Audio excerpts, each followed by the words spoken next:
What's up, everybody? Thralls Metal here once again. I'm Necrotic Nick. I'm Jammin John. And we have yet another album review for you. One that we wanted to go over just because this also has ties to a couple of bands that we really like. And yeah, I've been kind of excited about this one. We are going to go over the latest offering from Empty Throne, Unholy. This also comes out on the 31st of January on Downfall Records. This band formed in 2020 in Sioux Falls, South Dakota.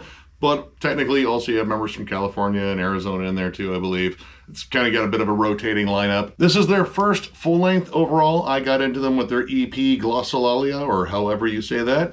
That came out in 2021. I thought it was absolutely awesome. And baseline, you could describe this band as, I guess, blackened death metal. There's a lot of other elements in there, but this band features members from some bands that we have definitely brought up on the channel before. Suffer, Anger Rot, Possessed, and Abigail Williams, and that's only one of the bands that the gentleman from Abigail Williams is in. They have one Gabe Sieber on drums on here. So yeah, if you are a technical death metal band and have played live any amount of times, who knows? Gabe Sieber may have actually played in your band.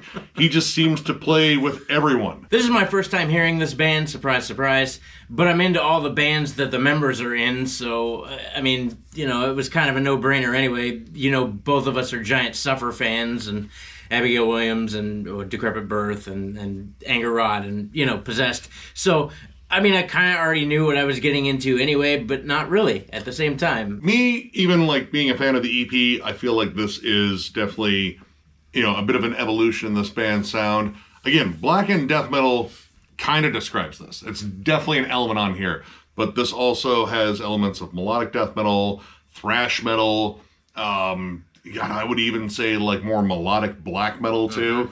It's really an awesome blend of a lot of different things executed with razor sharp precision. Yeah. First off, this album moves predominantly at a mile a minute, which is awesome because the songs are generally a little bit on the longer side. Like most of them are over 6 minutes. We even have one that approaches the 8-minute mark on here too. And we even have one that's over 8 minutes.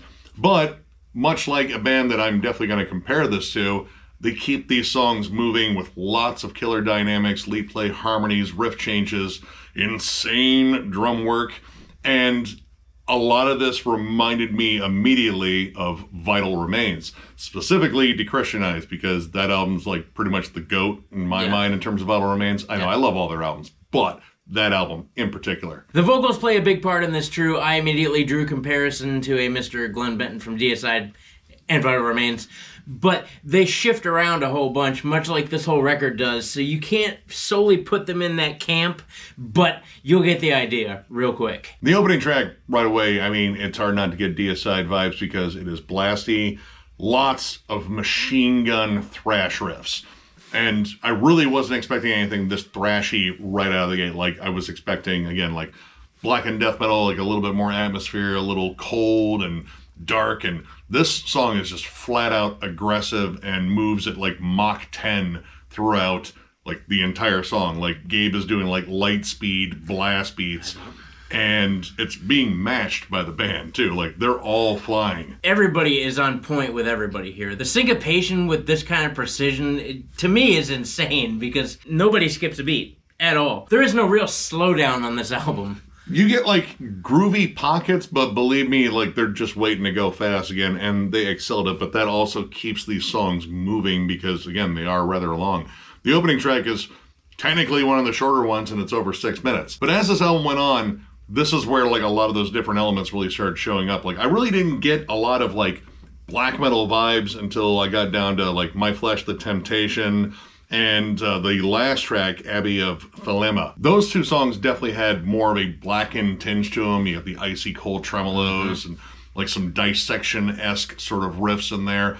But they also still mixed in like a lot of like melodic death metal in here. Like there's points in here where it kind of does sound like Black Dahlia Murder, especially on the second track, The Day Has Come. It kicks off with the gothic synths, and you kind of get, you know, that blackened sort of vibe to it. It feels spooky and dark, and then it kind of just goes headlong into like Black Dahlia Murder riffs. It's technical, but it's still melodeath. It's blastier than shit, but it does something that I think that band does extraordinarily well, which is blending melody and brutality, because again, there's like this heightened aggression to it at all times, but they're still squeezing in all these cool melodic harmonies everywhere. And the guitar work on this album is absolutely killer and loaded with variety. Yeah, lots of great harmonies and melodies all the time. This seems to be the weekend for killer riffs. We just reviewed Shrieking Demons, and they had it as well, but man, it's just a non-stop barrage, and it really progresses, and a good example of that is the song And All Shall Know His Name, which is just a riff farm. I mean, it's just non-stop. The riff changes are amazing, the transitions are on point, but I mean,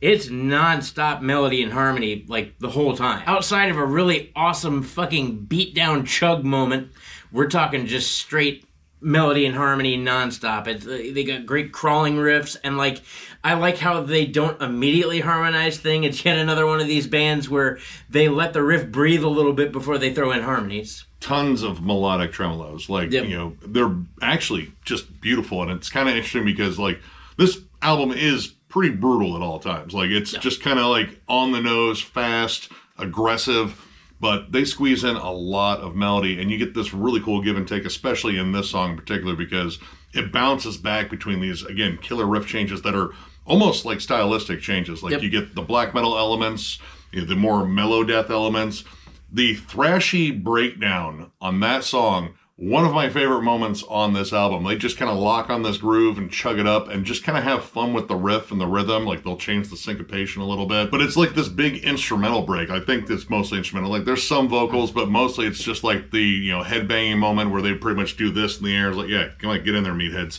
This is your time. There's a lot of these, like, fun tropes that show up that I really enjoy. Like, That Day Has Come. I love the fact that the blast beat pattern and the riff pattern, you can kind of do that slow headbang too. It's kind of like how you would headbang to, like, Slaughter of the Soul. Like, yeah, the drum beat's fast, but you want to follow that riff. I love moments like that. Yeah. Like, I just think that's kind of like a fun sort of like time signature sort of writing. But I also like, again, how they squeeze in like fun moments of atmosphere, and they're not just like isolated pockets where it's like transitional and stuff like that. Like, they blend it into the song well. There's awesome harmonies at the end of that song, and then it goes into this big chanted refrain where the vocals sound ominous and dark, but Gothic. you get this killer groove behind it. It feels sinister as hell, but that carries into like the next song with something different. Actually, all these songs kind of stand on their own here. My Flesh, The Temptation, big mellow death tremolos and blackened tremolos kind of going back and forth. Like, you can kind of feel like the tonal shift in there, and really cool vocal changes in that. You get that kind of high and low trade-off, which they do really well in here. One of my favorite moments on here, and I wasn't sure when I was looking at the archives, because I saw one of these tracks was called One by One. I was like, I wonder what the odds are that this is an Immortal cover. And as soon as that riff kicked on, I was like, oh my God, it's an Immortal cover. And this song is special because this is the first song by Immortal I ever heard, because I kind of blind bought Sons of Northern Darkness years ago because I wanted to get into black metal. I think I told the story in a very early video. I saw the album cover, the three gentlemen at that time, all dressed like tactical assault pandas. I knew it was black metal. I was like, all right, I'm going to get this. I'm just going to get it just because look at them. They're black metal. I fucking know it. If not, I'm going to be really surprised. Like, either this is black metal or like the most aggressive looking ska band on the planet. It was black metal, thankfully. And as soon as One by One came on, I was like, yes, I love it. And then, yeah, just hearing them cover this, amazing cover. Now, oddly enough for me, this is also the first Immortal song I ever heard. You all know my story with black metal, and this is that. And yeah, I'd never heard this, but of course, in due fashion, every time I hear a cover song that I've never heard, it is customary for me to go back and listen to the original after we're done. And I'll tell you this, it's spot on. The only thing that's any different is the more modernized production that's in this record. Other than that, they absolutely nailed the cover. Yeah, I mean, the only thing that would have made it better if it kind of had that original production, because I love that gritty, thrashy tone on that album. I don't know if it's necessarily a fan favorite. Like, I don't know, I've seen people dog Sons of Northern Darkness, and I've seen people praise it. You'll find out when I rank them. But yeah, that was like kind of like a cherry on top for this album, because a lot of this, again, just clever songwriting. It's melodic, it's brutal, and well constructed. Like, this feels so like methodically paced, and again, with these longer songs, that can be kind of like, tough to keep your interest for so long if it's not really doing something. Unless it's like Stoner Doom, which, I mean, it is doing something. Right. It's getting you musically high. Right. It's really neat when longer songs can keep your attention, and they do just that on here. And again, has a lot to do with just the constant riff changes and the constant melody. Like, the melodies and the harmonies never let up. And they're oddly enough super catchy. For as intricate as they are and as speedy as they are, they're really catchy. Again, like you were talking about, a faster drum beat, but somehow it still maintains this headbangable groove, which is a lot of what this record does. And this does still have a lot of atmosphere to it. Like, a lot of it is definitely more gothic, and it's kind of peppered in there with like vocal flourishes and some background noises. Sometimes it's like a little bit creepier, like the start of All Shall Know His Name.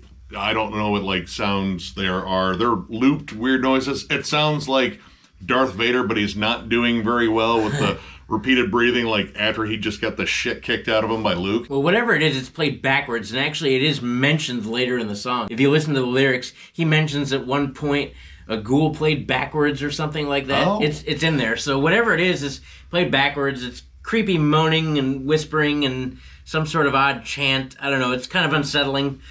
I think that was the point. And for that song, that sort of atmosphere in the beginning works. Now, the next song, Abbey of Thelema, while I do like that song, when it gets to the atmospheric break, I don't know, I kind of thought we were in Middle-earth. Yeah, dude, I don't know what was going on there, because everything kind of dropped out, and you get this, like, ominous synth in the background, and then some of the creepiest vocals on the entire album. Like, it's more of a spoken, ghoulish word. Yeah. But, like, it kind of goes on too long. For a brief moment, I think that probably would have been effective, but after a while, I felt like I was like trapped in a conversation with a ring wraith, and like, I'm gonna get those hobbits. Like, cool, man, can you wrap it up? Like, I know you're really hyper obsessed with those little furry-footed fuckers, but I gotta go. But the rest of that song is really cool. The opening riff on there, like, fierce horrible vibes. One of my favorite In Flames albums. It's a very classic melodeath riff, but again, lots of cool riff changes, lots of melody, lots of soaring melodies on that song. And it has this really pretty end with this acoustic melody. Dude. Very folky too. Like, there's even some acoustic tremolos on there that are pretty. Outside of that, like, kind of jarring moment of atmosphere, I think this album runs very smoothly. I will argue that maybe some of the songs do get a little bit long, but again, they're so like jam-packed with riffs that I really don't have like a tremendous problem with them. Surprisingly though, with riff work as melodic as this is, and the constant changes, and how good the riffs are too, they're very intricate, they're very well put together. There's only one lead on this record, and the only one I heard is in My Flesh the Temptation, and it's kind of neoclassical for a minute, and it's not a real elongated lead, but it was a shocker that there was only one lead, because again, the guitar work's so good. I mean, I guess you can say that with how intricate these melodies and harmonies are, like, a lot of them are lead melodies, so I guess maybe that negates the necessity for leads, but it was still a shocker to find only one lead. But overall, I'm still going to give this record 4 stars. It is grossly entertaining. It is, again, very speedy, extreme precision and syncopation. I can't say that enough. Like, they are moving 1,000 miles an hour at all times, and everybody is in tune with everybody else. The transitions are amazing. The riff work is amazing. The drum work, I mean, it's Gabe Seaver, you guys. I've been a fan of most of his work because he is an extremely amazing drummer. Big songs, and this record is extremely groovy, which again is crazy because it's unrelenting speed. We didn't even really talk about the production. Big, beefy, crunchy guitars, the drums are punchy. The bass work, too. We didn't really talk about that either. In The Day Has Come, there's an isolated bass section, which is pretty cool. Overall, this record pretty much just whoops ass. If you're a big fan of bands like Carcass, Vital Remains, Black Dahlia Murder, Psycroptic, Behemoth, especially in their more brutal days, and of course Deicide, amongst probably a litany of other bands I haven't even talked about, give this a listen for yourself. I would definitely recommend checking it out. I am also at a 4. I thoroughly enjoyed this, and again, the 1x1 cover was just the cherry on top. Like, again, absolutely love that song. But the rest of the album could have won out probably as a 4 without that. Yeah. This is just solid songwriting. Again, fierce Vital Remains vibes. The elongated, more elaborate songs, but again, like kind of moving around, outside of just death metal, blackened death metal, like a lot of melodic death metal on here, and done at such a furious pace. That's the thing that I just really loved about this. Like, yeah, great groovy pockets, but man, this was just like a fast, high octane, technical, but very listenable album. Like, this lures you in with a lot of killer melodies and flashy play, but never sounds like it's too much. Great vocal dynamics. The atmosphere is awesome. I like the crisp modern production here, especially with how busy it is. I feel like you would lose a lot of elements if you didn't kind of keep this a little bit clean. Yeah. This is just a flat out vicious, high octane listen. If you're a big fan of, I mean, especially Vital Remains, that's probably the biggest one. But again, that more death metal period of Behemoth, I would even say Belphegor too, Black Dahlia Murder, just tons of killer bands. Like, honestly, you're going to find a lot of stuff in here that's, you know, probably similar, like Dissection too. Check this out, killer album. And yeah, it seems like whatever these two guys from South Dakota get in, they just know how to generate killer metal. So Yeah, no shit. I'm ready for the next project. So, if you enjoyed this review, give it a thumbs up, and if you were new to the channel, subscribe, because we do stuff like this all the time. We also have memberships. They're only 99 cents, and we do a members-only live stream as our lone perk. We will be doing one, I believe, Wednesday night, and I don't know what we're talking about. So, pretty much, you can just ask us questions, and we'll answer them. That's generally pretty fun. Yep. The more weird, the better sometimes. That's what I actually put in the community thing, is we have found out that we enjoy questions that don't always necessarily pertain to metal.